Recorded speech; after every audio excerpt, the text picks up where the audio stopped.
So look, you're here because you want to improve your mental health. I don't know what exactly your story is, but after talking to thousands and thousands of people over the years, I could guess, chances are you have either recently started dealing with some profound challenges. Maybe you're feeling really anxious, really overwhelmed, really stressed out, and it's interfering with your ability to function on a day-to-day basis. Maybe this has been with you your whole life. I mean, we see people all the time who've been struggling for years, decades, even. And they're just fed up. They don't know what to do, and they feel like they've tried just about everything out there, and they don't know why they aren't getting any results. And quite honestly, it's because most people just don't know what they don't know about how to improve their mental health, and they're doing what they think they're supposed to be doing, and they still keep getting the same crappy results. And so if that you can relate to that, you're definitely in the right place, because we're going to show you that it doesn't have to be that way. Just a very 30-second background on me. I was suicidal back in the day, severe depression, anxious, stressed for about 2 years. It was really, really rough for me. And thankfully, I planned to take my own life, was interrupted by a family member. And, fast forward, I haven't felt depressed in over 16 years. Now, that story might be a little extreme for some of you. Some of you guys are just feeling really anxious as you go to work every day, and you're just trying to mitigate that. So don't worry, even if your situation is, in a way, maybe not as severe, you're in the right place. If you're feeling chronically stressed, really anxious, if you are feeling depressed, or if you're dealing with some other sort of niche mental health challenge, right? Like, something in the obsessive realm, or you've got a habit, or you're trying to quit drinking, or something in that vein, you're in the right spot. And you'll see as we kind of get unfolded. But primarily, the typical people we work with, probably about 60 to 70%, are dealing with some type of chronic feeling of feeling anxious or feeling depressed. So that's where we're going to be focusing. But it doesn't have to be that way. So let's talk through why that is. What we're going to cover today are a couple things for you, because I want to add as much value in the time we have together as possible. Our mission really is to make sure that we put you in control of your mental health again, right? That you are able to be in charge of how you feel the vast majority of the time.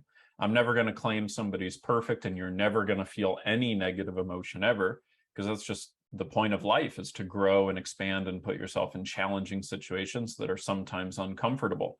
So it's delusional to think that you can feel totally great all the time. However, we're going to prove that you can live without depression and anxiety running your life, without you having to revolve your life around it, and without you feeling like you're constantly at war with your mind, and that you have to accommodate what you can do in life based off of what repetitively occurs in your mind. We can get you freedom from the recurring negative mental patterns that are causing you issues, okay?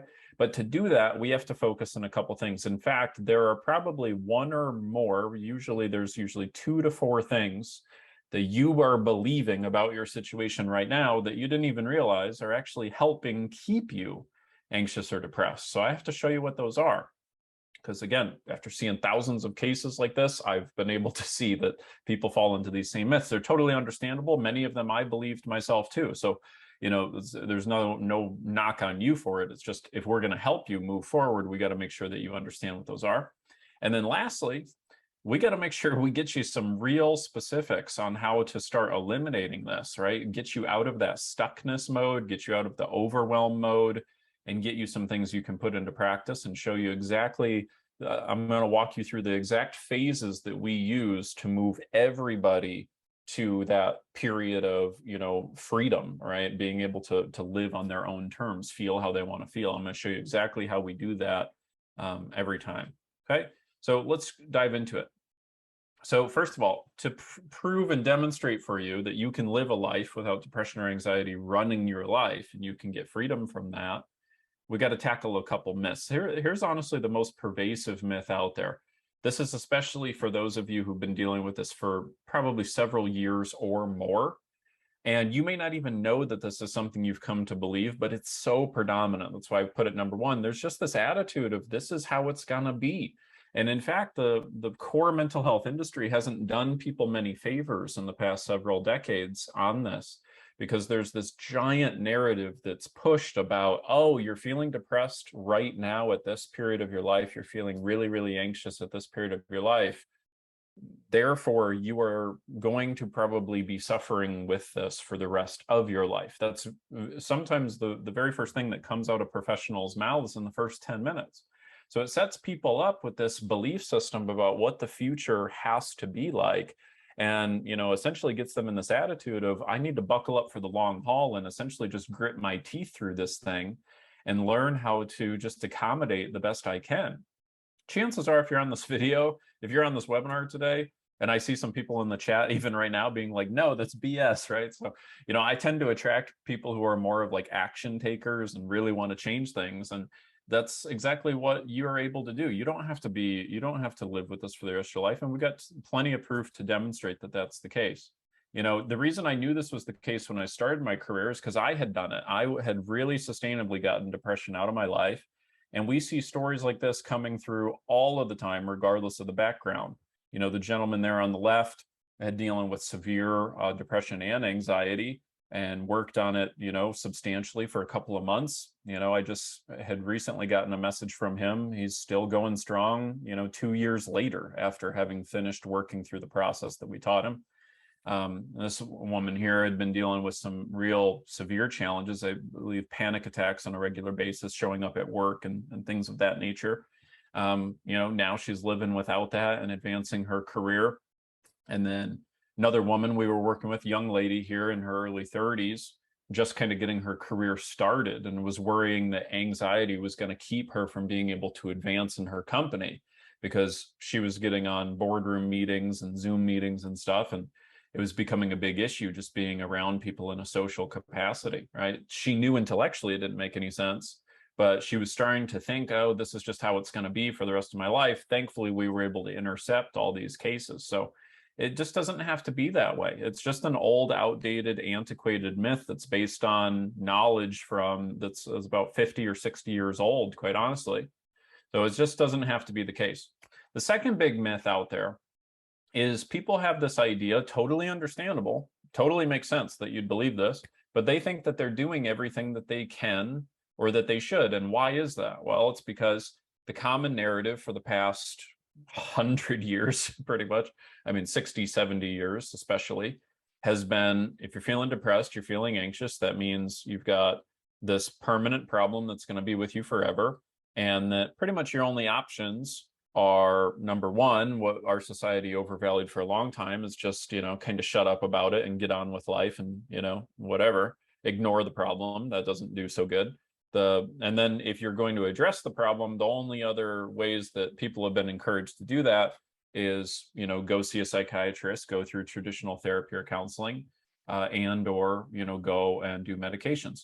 Which, by the way, totally viable options, but very often they're not sufficient, right? I'm certainly not advising people to not go and, pursue that. If that's what you feel you need to do, you certainly can do so. But a lot of people find it's just not sufficient for them.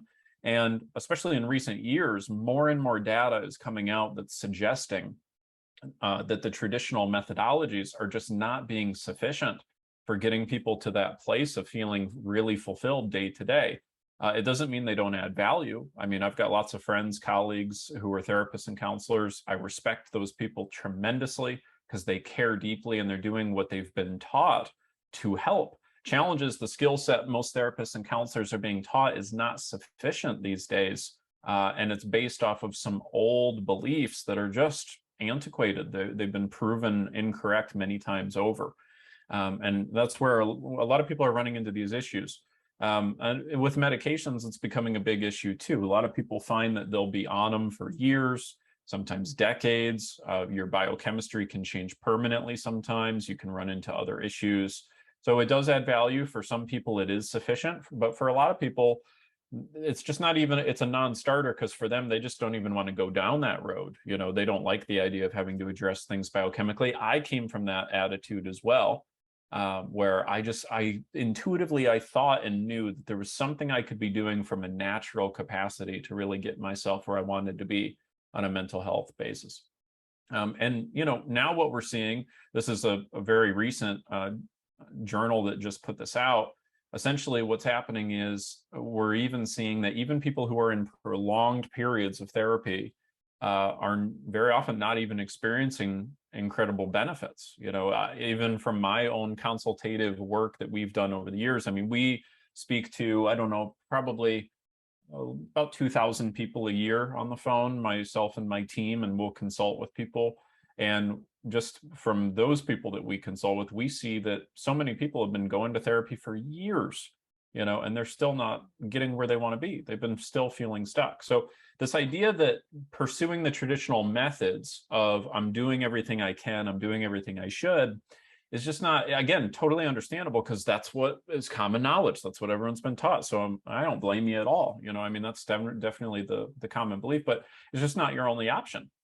In fact, one of the common things I get from people who use the process we teach is they'll say they have been with a therapist or counselor for a long period of time. They'll feel guilty wanting to quit because they'll get better results using the process we teach, but they've developed this relationship, and it's almost like people stay in therapy or counseling because they're afraid of hurting the therapist and counselor's feelings, or they've just gotten so comfortable and acclimated to having that little person to go and talk to, not little person, that little activity, I mean, being able to go and talk to that person and sort of vent. And, it feels good for a little while because you're able to be understood, you're being listened to, you're able to get things off your chest. But there comes a point that people hit where they go, why am I not getting better?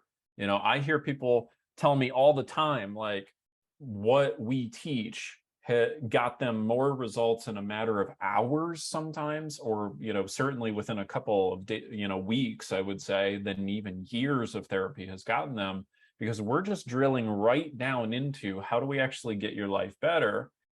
Whereas for therapists and counselors, it's a coping idea. That's kind of the big paradigm that they're operating in. They're opting into the idea that, well, my patient is going to be dealing with this for the rest of their life. Let's settle in, let's be patient, let's take our time, and let's slowly engage in the ongoing process that is primarily based off of, the whole listening hypothesis, the idea that if I just listen to this person, create a space for them to feel, they'll be able to process their feelings predominantly on their own. And I kid you not, most patients don't realize this, but most traditional therapy is based on an idea that goes all the way back to Freud, which is called the talking cure, or non-directive therapy. And the whole premise behind so much of therapy today is that the therapist should be giving as little direction as possible. That's not true in all therapy. Some therapy is more directive, and obviously there are personal styles where some people are more constructive and proactive. But now what we're finding is most of the therapists and counselors who are doing more proactive things are implementing the systems we teach, in their therapy, which is great. We want people to learn that. But anyway, the idea that you're doing everything you can or should, you just haven't been exposed to what's going to work for you. Myth number 3, we've got to unlearn, that's keeping you anxious or depressed, is, the idea that it's not that bad, it can wait, I've got to focus on other things. I know many of you, you got careers, you've got kids, you might be married, or who knows, right, what your situation is. We work with people of all stages of life, all the way down to middle school kids, all the way up to people in their 80s, right? We've helped people in all sorts of capacities. But there's this mentality that people get into where they go, yeah, my mental health, I know, I should probably go meditate, I should probably do this and this and that, I should probably go get some help, but I've got to pay the bills, but my business is not in a good spot, but I've got to focus on this right now. And what you're actually doing is you're putting the cart before the horse in a very severe, serious way. So these two gentlemen exemplify this tremendously. Both of them were major executives at a company that was doing, I don't know, 7-8 million, something like that at the time. I mean, a major operation, big teams, 20 people plus, I believe. They both were kind of at that senior C-suite level, at the chief OO, or his chief OO, COO level type management, right? That they were both working. And so they both were in that attitude. And they wanted to work with me on business and executive coaching. I'm like, hey, listen, I got to teach you how to get your mental health squared away. And they're like, no, no, no, I just need, things to help me be more productive. I'm like, yeah, exactly. I need to show you how to eliminate anxiety and stress from your daily life so that you can be more productive. And so they were a little hesitant about it. But once I showed them what I showed them, I mean, the amount of freedom they ended up creating for themselves on their time, their daily schedules, their ability to be productive. They were able to spend times with their family again, right? Because they were getting more done in less time. They were not feeling overwhelmed. They weren't just trying to go into what I call the roadrunner technique or roadrunner syndrome. Like, you remember the old cartoon where Roadrunner is like just running, and you like run straight off the cliff, right? And the whole thing is just run faster and don't look down. So many people get in that attitude. It just doesn't work, right? You've got to get your mental health taken care of, mastered, squared away, handled. Once you do that, you can be as effective as you want in the business field. And until you do that, you're going to constantly feel like a dog chasing your own tail, trying to get to this point of completion or peace of mind or contentedness that you think will come just by chasing down enough to-dos on your to-do list. And it just doesn't work that way. You have to get your mental state set first and then enter into your business dynamic. And or by the way, I know some of you guys might be stay-at-home parents, right? Same thing applies to you. You might be thinking, no, I can't prioritize myself. I got to work on my kids, right? I see some of you guys chiming off in the chats, right? Saying that, that you can relate to this mentality, even though you're not an executive. So same thing. People are not prioritizing their mental health and their families are paying the price. Think about it this way, right? When you get on an airplane, they tell you that when, in the case of an emergency, to put the oxygen mask on your kid first and then you, right? I see people in the chat, no, wrong, right? No, of course not. They say put it on yourself and then put it on other people, because if you don't put yourself in a state where you can actually serve people at an effective level, you're not going to be able to help anybody. And many of you guys are feeling anxious, overwhelmed, and stressed, and then you're transposing that onto your kids, onto your team, onto your spouse. So you're actually worsening your relationships, worsening your finances, worsening your career, because the emotional state you are in is the chief filter that you live life through. If you don't learn how to be in a exceptional emotional state consistently, everything else is going to break down. Okay. And then the fourth and final myth is, that if I don't do the traditional methods, counseling, therapy, medications, etc., that all that's left is like healing chakras and crystals and energy healing and goat yoga and, all that stuff, which, by the way, hey, I don't knock any of that stuff. Like, that's cool. There is value in meditation and all that things, but the thing I want you to see is that to get your mental health where you want, you don't need to believe in a mystical deity. If you do, no problem. You can still get your mental health where you want. But what you really need is a grounded process that works. You need something proactive. You need something structured. You need to know exactly what to do and when to do it. And you need something that has a history and a track record of proven results.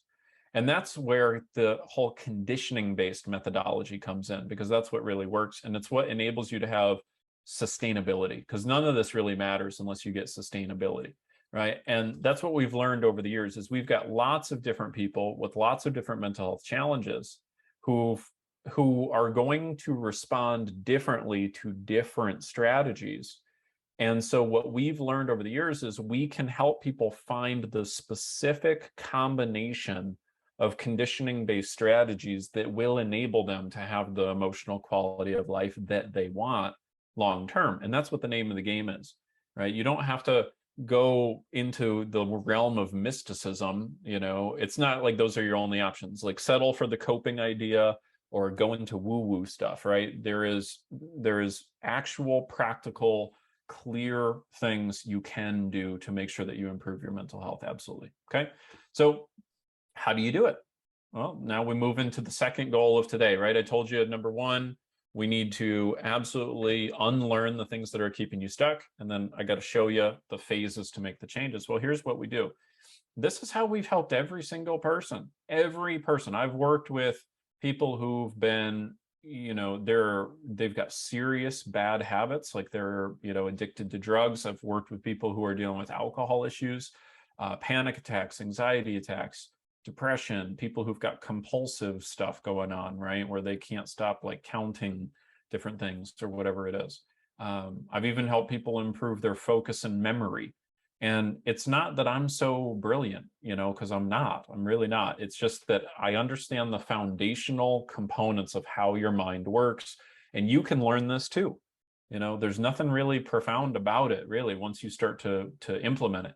So I'll give you a simple little metaphor so you can kind of understand this. I give you the wide variety of situations so you can understand kind of the breadth of it. And it may seem like each one of those is a very isolated, nuanced, has to be its own sort of path type of thing, because that's kind of how our society looks at it. But though that variety of situations actually has a lot more in common than you might think, even if you're just like here on this webinar because you're like, Ty, I don't have any of that stuff, I'm just feeling stressed out. Okay, great, same thing. Because all that stress is a habitual emotional pattern. Okay, say it with me: a habitual emotional pattern. That's what your issue is right now. Right? It's not some permanent major thing that you have to stick with for the rest of your life. It's a pattern, and patterns are changeable. And so here's a simple little metaphor to think about. Think of a jukebox, right? You go up to a jukebox, and in that jukebox, there's, I don't know, let's say 1,000 CDs. You type in a sequence of numbers and letters, and then what happens? Well, you press enter or whatever, and then the CD that is attached to that sequence comes forward and plays. Okay, simple enough, right? Well, if I only go up to that jukebox and let's say I type in, 8 different strings of numbers and letters in a given day, well, what's going to happen is it's going to play those same 8 songs every day, right? I keep typing in those same things every day. Boom, boom, boom, boom, boom. It keeps going with those same 8 songs. If those are 8 great songs, cool. I'm going to have good music for the day. If they're really bad songs, well, I'm going to have a really crappy day. Well, this is how the subconscious works. So what happens for people, and this is the same with you and me and every other person in the world, your nervous system runs on patterns, right? So if you think about what you do in a typical day, chances are what you do in a typical day looks about 90% the same as what you did yesterday compared to what you're going to do tomorrow. Okay, and scientists have actually seen this, that there's, I forget the exact number, I think it's around 300,000 different thoughts a day, somewhere around there. 300,000 different thoughts a day, or excuse me, total thoughts. However, out of those hundreds of thousands of thoughts, whatever the exact number is, 85 to 90% of them are the same damn thoughts. So you keep thinking the same stuff. In fact, can't you relate to this? Think about the emotional issue that you're here to deal with. Chances are every day you're thinking about the same 3 to 6 repetitive thoughts. Isn't that true? Okay. And that's just the type of pattern that you're able to become consciously aware of. So what's happening as you go through the day is it's like you're pressing the same little, numbers and letters, which represents the context of your life, right? So like if you wake up in the morning, you make breakfast for your kids, you go to work, you stay at work until 5, you come home and you see your spouse when you walk through the door, you either make dinner with your family or you don't, and then you either go to bed or you don't, right? There's probably 7 or 8 major trigger points in a day, if you think about it. Your mind has a habitual way of responding at each one of those little trigger points. Does it get really, really stressed out and overwhelmed? And does it become difficult to get out of bed? Or do you kind of grit your teeth through it and you make it happen, but you still feel stressed? You kind of follow me? Like you're doing the same things. Your mind is running the same CDs in response to the same repetitive situations that pop up in your daily life. I hope that metaphor makes sense now, okay? So the CDs, right, the repetitive, conditioned emotional patterns, right, are what's going to determine the quality of life. If your mind all of a sudden, when you wake up in the morning, thinks, oh my gosh, what could go wrong today? And it goes down this whole rabbit hole of thought that you don't know how to control, that's really, really dark and really overwhelming. Well, that's going to be the quality of your life, because every morning your mind is going to habitually play that CD and play that CD, and you're going to keep going into that overwhelmed mode. So when I work with people who have an alcohol issue, it's the same thing. For them, as they go through their daily life, there's usually 7 or 8 trigger points that make them want to drink. Maybe, they think about something that went bad in their past and immediately they want to drink. Maybe it's they think about the future and they fear something going wrong in the future, and so then they want to drink. So there's all these little mental activities that are very habitual, and we can help you identify what they are and break them down, that are triggering the whole sequence that you're feeling stuck in. So all we have to do really is 3 simple things. Imagine, first of all, we have to identify those, right? I have to help you see what you can't see because you're too close to see it. I have to help you identify what the patterns are that are causing you an issue. Where are the trigger points? Number 1. Okay, but it's more than the trigger. I have to help you identify the trigger, which is the code that's being punched in, right? What is setting the pattern off? But the trigger is not the source of the issue. The source of your anxiety is not your boss that keeps triggering you, right? It's not your wife. It's not your kids. The source of the issue is the CD that has gotten attached to that sequence that plays.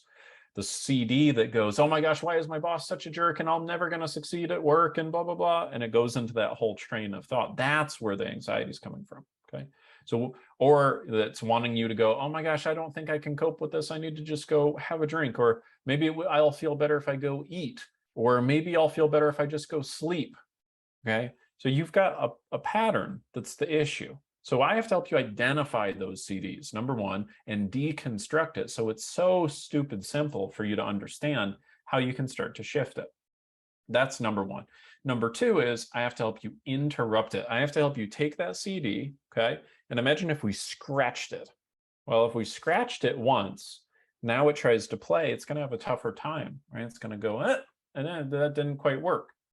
And that's exactly what happens when we start implementing this with clients. It's crazy because what happens is they start using our process, and whereas they used to immediately go into a panic attack, all of a sudden now it's like, oh, wait a minute, now I'm not going into the panic attack quite so easily. Right? And that's the sensation, because we start giving them strategies where they're training their brain to no longer go into that same pattern. We're modifying the pattern. And if we scratched it enough times, if we give you enough strategies to train your brain to no longer go into that habitual mode, guess what? It gets ejected, gets spit out. It won't go there anymore. And that gives us the chance to put a new CD in, which is really cool. Because then, as opposed to immediately feeling anxious when you're around your boss, now you can feel calm and confident. As opposed to feeling like you just want to curl up in bed when you wake up in the morning, you can feel excited and ready to get out of bed. Instead of snapping at your kids or your spouse, you can be loving and warm towards them. Instead of ruminating anxiously and not being able to sleep, you can feel calm and confident and excited for the next day ahead. So I've seen all the different patterns, right, over the years, right? There's pretty much nothing anyone can tell me these days that surprises me. And so it's always the same stuff, whatever it is. There's always a pattern that we need to identify, interrupt, and replace regardless. So that's how we got to help you. Now, the thing that people get, where they get confused, is they want to overcomplicate it, right? They want to get a more and more specific, nuanced diagnosis, and they want to go further and further into the past. And oh my gosh, maybe I was like this because when I was 6 years old, this happened. And when I was 9 years old, this happened. And the more you complicate your mental health, the more it's going to rob you of your joy. Okay. And it's going to cause you to feel convinced that you can't change this thing. You don't need to continue to go mentally searching for more reasons why you think that you're, screwed up right now. Okay. That's never going to help you. What you need is you need proactive strategies that are simple, easy to implement, that work, and that sustainably could get your mental health back where you want it to be. You don't need to spend any more mental energy on worrying about how you got to this point. Okay, we don't need to worry about that. We need to worry about making it better. And, this is why we're able to routinely see people get control of their mental health right around 90 days is the sweet spot for most people, because we usually are tackling some pretty severe stuff. For people where, it's just chronic stress or a little anxiety or something like that, we can usually get them squared away in a month, sometimes less. So it all depends on your situation, but doesn't really ever take much longer than 3 months in most cases. So, and by the way, I just want to remind you, because as you're listening to this, it's easy for you to think like, oh yeah, Ty, well, that's probably worked for other people, but it can't be that simple. I don't think that would work for me, because you don't understand. I've seen everything. I've been through everything. My stepdad was a total asshole and he did this and that. And everyone wants to have this belief that they're so messed up that they're not going to be able to change. And I'll tell you quite honestly, sincerely, I mean this really heart to heart. The mind has a tendency to want to create a giant narrative about why we can't change as a cop-out of doing what's necessary to change. I'm not calling you lazy. I'm not saying you're doing it on purpose. Okay. I mean this as a brother to a brother or a sister, because I've been there too. What I'm saying is our mind so much wants to feel certainty and comfort that ironically, we will keep ourselves in a pattern of pain, because the idea of trying to change and failing seems even scarier.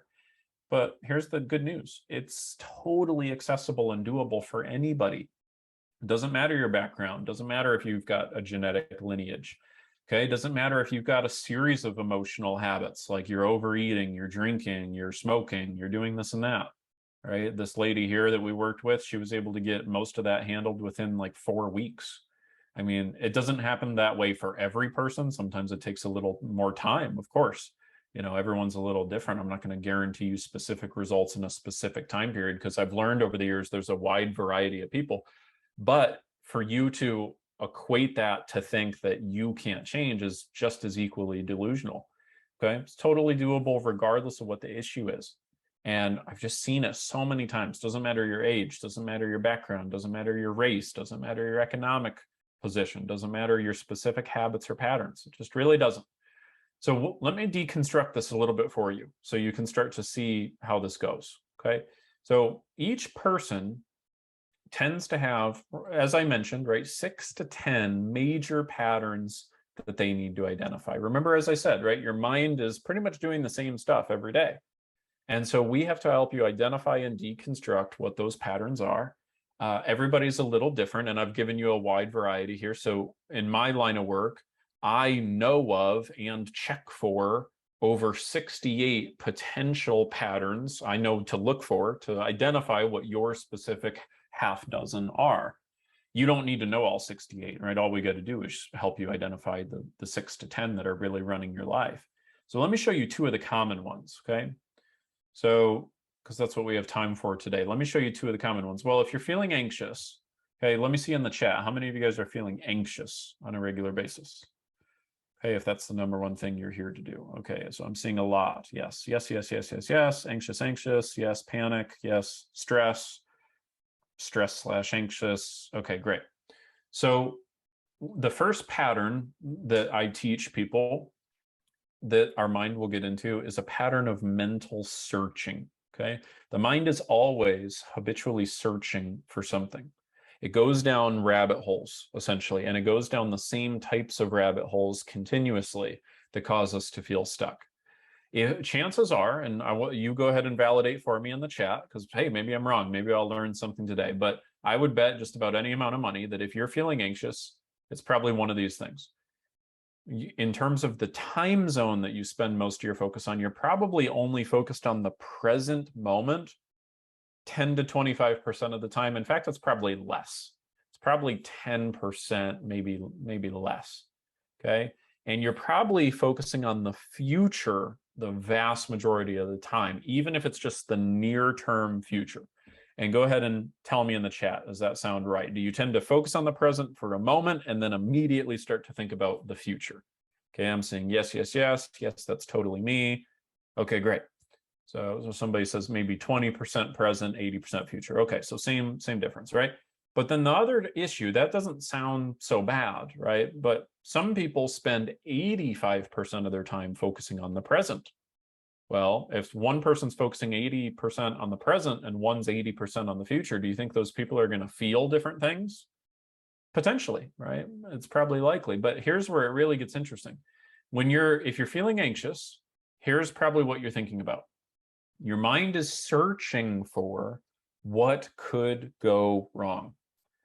I would virtually guarantee it, right? And you tell me, and it's some version of that. It's either like, what if I get embarrassed at work? Or what if they think I'm stupid? Or what if they, if it's health related, right? Like, well, what if something goes wrong with my heart? Or what if I pass out? Or something along those lines. Everybody's got a mental script that they typically run where they think about something in the present, like they notice, let's say if it's health anxiety related, they notice their heartbeat. And then all of a sudden they go from focusing on the present to immediately focusing on the future and going, oh, I'm probably going to have a heart attack. Okay. Or they see a look on one of their friends' faces when they're out at happy hour, and then immediately they go, are they thinking about what I'm wearing right now? And you immediately start going into a trail of thought of some type of injury, some type of embarrassment, some type of something's going to go wrong. Okay. A small percentage of people are worried about injury happening to someone else or something like that. It could also be something, like I worked with somebody where it was like a doomsday type anxiety, very rare, but thinking that like an earthquake is going to happen, right? But it's always some version of the future and something going wrong. Okay, now if you're feeling depressed, so in the chat, how many of you guys would say you're feeling more sad, more depressed, more lack of motivation type thing? Okay, a little less on today's call than anxious, it looks like, but still a good amount. All right, well, if you're feeling depressed, then chances are you're doing this. It's one of two types, actually. Type 1 would be you're focusing, again, about 10 to 25% on the present, but then 70 to 90% on the past.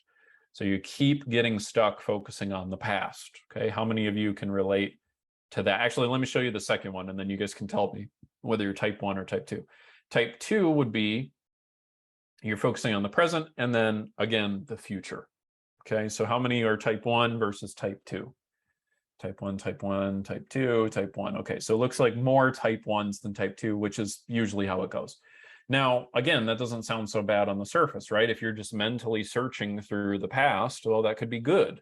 You could be thinking about all the good memories of the past, right? Just like with the top one, you could be thinking about how good the future could be. But when you're feeling depressed, you're not just searching for the past or the future, you're searching for what you feel is missing, usually, or what went wrong. So if you're looking in the past, you're either going, oh my gosh, how did I ever pass that up? Or why did I break up with that boy? Or, why did I quit that job? Or, oh, I screwed it up here and here. Okay. How many of you can relate to that? And if you're thinking about the future, you're usually creating a version of the future of what you think will go wrong, how you think you will screw something up. And usually that you create a vision in the future of the future going a particular way, going really bad. And then in your brain, you go, well, what the hell's the point anyway? And your mind keeps running that CD, the DVD in this case, right? It's like creating a movie of how the future is going to go. That's why you're feeling stuck, okay? So I'm seeing people going, holy cow, this is exactly me. I totally get it. Now, by the way, I see one person here who said, maybe this is why therapy didn't work, because I just go into therapy and I talk up through exactly what you have on the screen. And that's exactly right. That's why a lot of people don't get great results, because what do? You go to therapy, and what you do in therapy is you're focusing on talking about how you worry the future is going to go horribly, and you just have someone listening to you. And then you get at the end of the hour and they don't give you concrete advice on what to do or how to change your thoughts sometimes. And so then you think, well, all right, I guess I just did therapy, but I still feel bad. Sometimes you end up feeling worse at the end of a therapy session because you're just going into your old pattern. Okay. Let me show you one other way of pattern identification. Chances are if you're running into a habitual negative pattern, you've got a pattern of repetitive language that's also causing you an issue. Your mind is probably going through some type of habitual series of things it says. Most people are not consciously aware of what they are, but there's usually half a dozen things that you're saying. If you're feeling anxious, go ahead and let me know in the chats. But here's what you've probably got. It's probably a combination of both. In fact, it probably is both of these. So you're probably saying to yourself, X is going to happen. Okay, in some version of that, it could be like, I'm going to have a heart attack, or I'm going to pass out, or they're going to think I'm a fraud, or I'm going to be embarrassed, or I'm going to be humiliated. Okay, but it's some type of I'm gonna, this is gonna, it's gonna, he's gonna, whatever, right? How many of you guys can relate to that? All right, it's okay. I see the chat exploding right now. Okay, so it's just a huge amount. And then number two is I can't. Okay, if you're feeling anxious on a repetitive basis, you're usually going into an I can't statement. Something like, I can't go to work. I can't do this. I can't, whatever, right? Some version of those. Okay. And so it's like getting a bad CD stuck in your head. And in fact, I'm not going to, well, you know what? I will try this with you guys. Go ahead and identify what that number one item is that runs through your head. Okay. Just think about what that sentence is. But here's what I want you to do. Close your eyes maybe for a second. And inside your mind, I want you to hear that sentence being said in the same typical way that it would regularly be said, and tell me 0 to 10, how anxious does that make you feel? And put it in the chat, why don't you? Okay, so I see 7, 8, 9, I see 11, 11, 10. Okay, right, exactly. So all it takes is one CD, right? One little language pattern, and boom, you're immediately anxious. So that's how quickly this can happen, right? And then let's talk about depressed. So if you're feeling depressed, here's what you're probably doing on a language basis. You're probably using a key tool that we teach people called universals, right? So you're not just saying like, oh, I got fired. You're saying, I'm never going to find another job, or no one is hiring right now, or everyone's out to get me, or I've always been like this, or I'll always be like this, right? You're taking one particular piece of data and you're universalizing it. So it becomes emotionally a much larger thing in the mind. It feels all encapsulating, and that's why you feel stuck. Okay, how many of you guys can relate to that? I see people in the chat already, right? Saying, yep, that's exactly what I said. In fact, some of you guys, it can be a combination of these, right? Like it's always going to be that way, right? There's another way to do it. Okay, so now I just showed you a handful. All I did right there is I just showed you like 4 or 5 of the ways to identify an old pattern. There are dozens and dozens of patterns out there. For every person, you've got somewhere between 6 and 10 specific ones. So we might have identified 1 or 2 of yours, and that's great. So now let's talk about pattern interruption. So we got to interrupt any pattern, and most people are only going to need 5 to 7 strategies to be implemented consistently over 1 to 3 months. That's what I've learned over the years. There's 42 different pattern interruption strategies that I use in my coaching plans with people, that I help people. Let me show you one of them right now. Okay. So this is what we call a simple scramble. So I want you to take that language pattern you had from the last exercise. Okay. And when you played it in your head, chances are it sounded a particular way. It had a particular volume. It had a particular tone of voice, right? And I want you to just think about that for a sec. Was it like high volume? Was it low volume? What was the tone of voice? Was it quick or was it slow? Okay, for most people, it's going to be high volume, high-ish, quick, and it's going to have kind of a high-pitched thing like, this is going to happen. That's usually how it is for most people, okay? And now what I want you to do is I'm going to walk you through a scramble process on that, okay? So again, try this, close your eyes for a sec, and hear that little language pattern, whatever it was for you, and tell me again, 0 to 10, or just take note of 0 to 10, how anxious does it make you feel? Okay, chances are it's somewhere between a 6 and a 10. Okay, now try something else with your eyes still closed. I want you to now make the volume like a whisper, to make it like a tiny, tiny whisper, and think what number intensity does that give you. Try that. Okay, and now go ahead and put in the chat if you like. Okay, a lot of people, it's a lot less. For about 80% of people, it's going to be a lot less. For a small portion of you, it's going to be more severe. But for most of you, it's going to be a lot less. Now try this. Close your eyes again. Hear it normal volume, but I want you now to hear the voice as if it just inhaled a whole balloon of helium and now it says the sentence. Go ahead and try that. And notice what you feel. Okay. All right. And now I see some interesting things in the chat. Like, I don't feel anxious at all. I feel confused. It seems silly. It's ridiculous. Right? That's exactly right. So what I want you to notice is, everyone teaches like positive self-talk, And what you guys have probably dealt with if you've been feeling anxious is you hear yourself say something like, oh my gosh, this horrible thing is going to happen. And then you try to talk yourself down. And you're like, no, it's not going to happen. It's not going to be happen. We're going to be okay. We're going to be all right. But you keep speaking to yourself in that same habitual way. Well, that little scramble process shows you that it sounds silly, right? It's you change the, not the content, but you change the context of the pattern. And what we did is we just put a tiny little scratch through it. So try this real quick. We might as well just finish the exercise. Hear the same sentence in your mind, but now I want you to hear it as if it's the voice of Donald Duck. Okay, just go ahead and try that. Okay, and then lastly, hear it one more time as Mickey Mouse. Okay, try that. Okay, so now you guys are probably just thinking this is silly or whatever, and I know it sounds stupid, right? But now try this. This is where things will be interesting. Now I want you to try the original sentence and the original format and tell me what number severity you get. Okay, now in the chat, go ahead and tell me, is it lesser than the last time? Is it worse or is it the same? As in, when I just had you repeat it that time, is it less severe than the very first time when you tried it? Okay, and I'm getting less, lot less, little bit less, a whole lot less, barely feel anxious at all. Okay, perfect. So what did we do? Well, we took that old CD, we identified that old CD, right? Which was language pattern being a problem for you. And we identified it was a particular tone, a tempo, all these things. And then I showed you a way to interrupt it. We scratched it 3 times.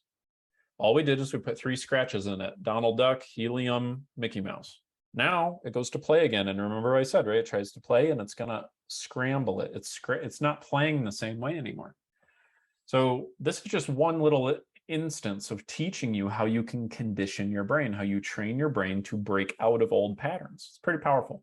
Now, there's a portion of you, I see some in the chat, a small portion of you are saying, I don't know if that worked for me. The reason that may not have worked for you is some of you guys don't have a pattern that's predominantly language-based. Some of you have a pattern that's based more visual or kinesthetic, which are more advanced things that I teach, in a format different than this. So obviously today I'm just focusing on the ones that will apply to most of you. Pattern replacement, okay? This is the final stage. Beyond conditioning and breaking up those old patterns so they feel less and less predominant, we got to replace it. We got to give you something new. It doesn't do good if you just get rid of anxiety. You have to replace it with feeling confident. So a simple metaphor I like to use is, like there's no such thing as darkness, okay? There's only the absence of light. Scientifically speaking. Same thing with coldness. There's no such thing as cold. There's only the absence of heat. So if you go into a dark room, well, you wouldn't say to yourself, how do I get this darkness out of here? You would say, hey, turn on the light. And if you turn on the light, then the darkness recedes as the light expands.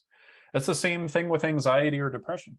Depression and anxiety recedes as we replace it with joy, peace, contentedness, etc., which is, again, another shortcoming of traditional therapy, is everything becomes the focus on the depression, the anxiety, the depression, how you've been feeling. And it doesn't focus on how do we get you feeling different? How do we replace it? So here again, people only need like half a dozen. It's pretty simple. But there's a total of 97 techniques that we draw from to help you find what those half a dozen are that's going to work best for you. Let me show you one of them. So one of them that works pretty well, it takes conditioning, it takes practice, it's not super intuitive, but it's called subconscious scripting. So remember how I was saying that before, your mind kind of imagines something like, passing out or having a heart attack or something going bad.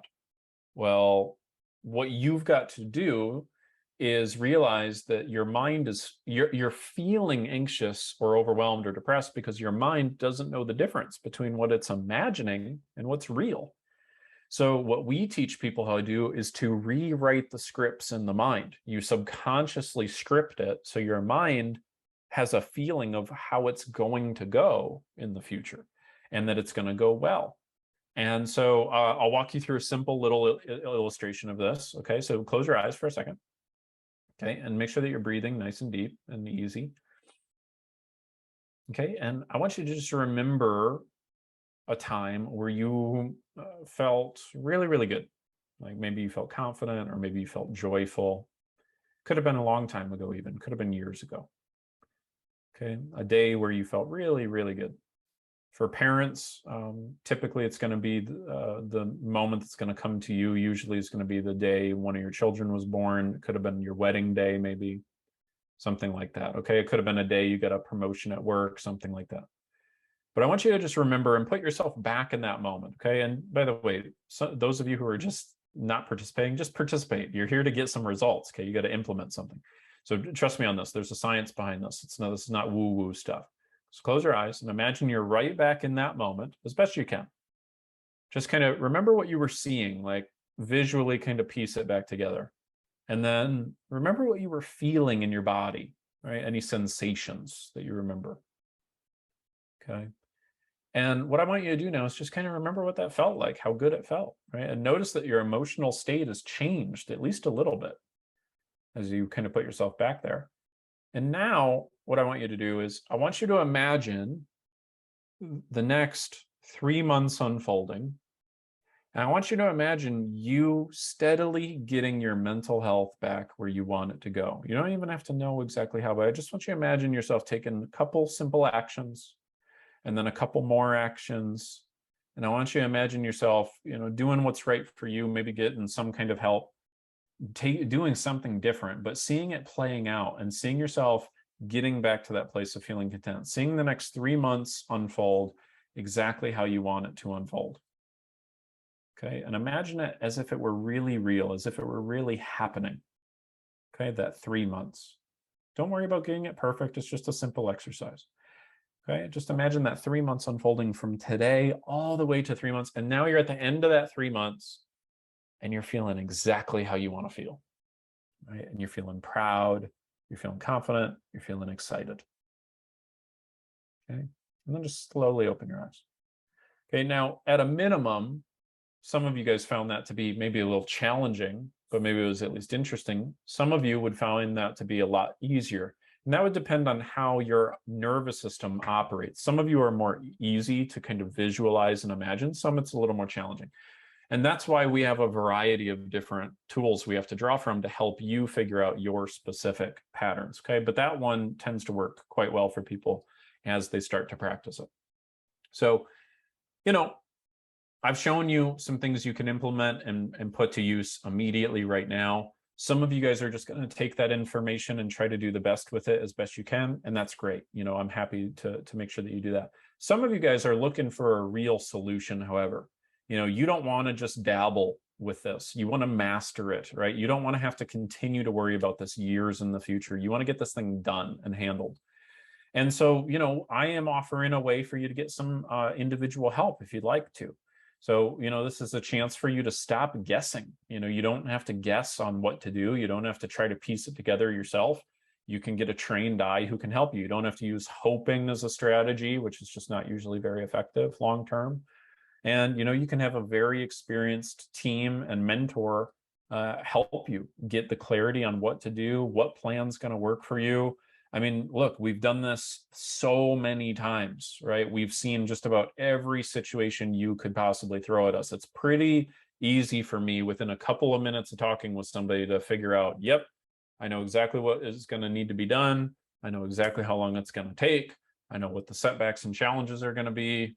And it becomes pretty simple for us to map out a very specific plan that needs to be done. And it's only always helped someone get closer to their goals. I mean, the people who actually follow our guidance and do it, it works. It really, really does.